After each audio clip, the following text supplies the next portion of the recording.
அவங்க சொல்லி காட்டுவான். ஏன் இந்த ஆயத் மிக சிறந்த ஆயத்துன்னு சொன்னா, அல்லாஹ்வினுடைய 18 விதமான விஷயங்களை அல்லாஹ் ஜல்ல ஷானஹு தஆலா இந்த ஆயத்துக்குள்ளே வைத்திருக்கிறான்.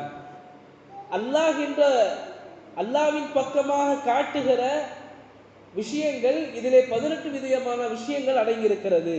உதாரணமாக அல்லாஹ்வுடைய பேர் வந்துருச்சு. அல்லாஹு லா இலாஹ, லா இலாஹ இல்லா யாரு? அது அல்லாஹ் தான். ஹய்யுல் கய்யூம், அவன் எப்படிப்பட்டவன்? அவன் நித்திய ஜீவி. கய்யூம், அவன் நிரந்தரமானவன். லஹு மாஃபி ஸமாவாத்தி மாஃபில் அர்த், அந்த லஹுங்கிறது அல்லாஹ் பார்த்து தான் மீளுது. இப்படியாக அந்த சூரா இந்த ஒரே ஒரு ஆயத்துல மட்டும் 18 இடங்கள்ல அல்லாஹ்வை பத்தி வருது. மேலும் நபி ஸல்லல்லாஹு அலைஹி வஸல்லம் அவர்கள் இந்த ஆயத்துல் குர்சி சம்பந்தமாக சொல்லுகிற பொழுது நபி ஸல்லல்லாஹு அலைஹி வஸல்லம் ஹதீஸ் இருக்கிறது, எந்த மனிதன் ஃபர்தான தொழுகையை முடித்துவிட்டு ஆயத்துல் குர்சி ஓதுகிறானோ அவனுக்கும் சொர்க்கத்திற்கும் இடையில் மௌத்து மட்டும்தான் திரையாக இருக்கிறது.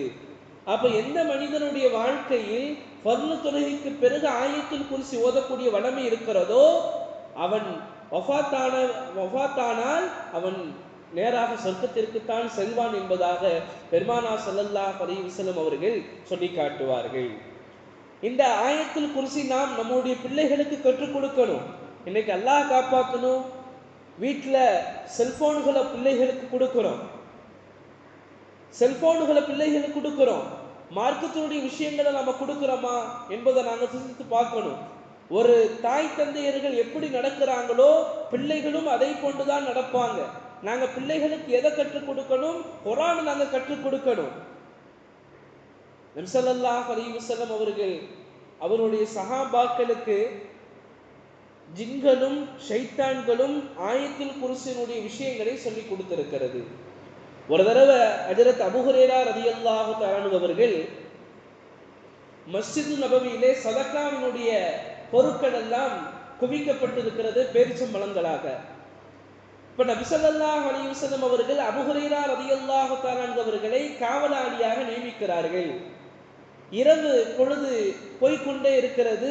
நடுநிசியிலே ஒருவன் திருடுகிறான்.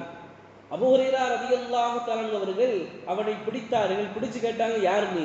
உனக்கு என்ன இங்க வேலை? ஏன் சதகாவினுடைய பொருட்களை திருடுற?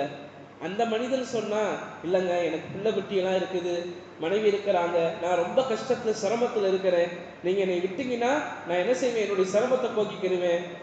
அபூ ஹுரைரா ரலியல்லாஹு சொன்னாங்க, இல்ல நான் உன்னை ரசூலுல்லாஹ்ட்ட உன்னை நான் கூட்டிட்டு போகாம விட மாட்டேன். அவன்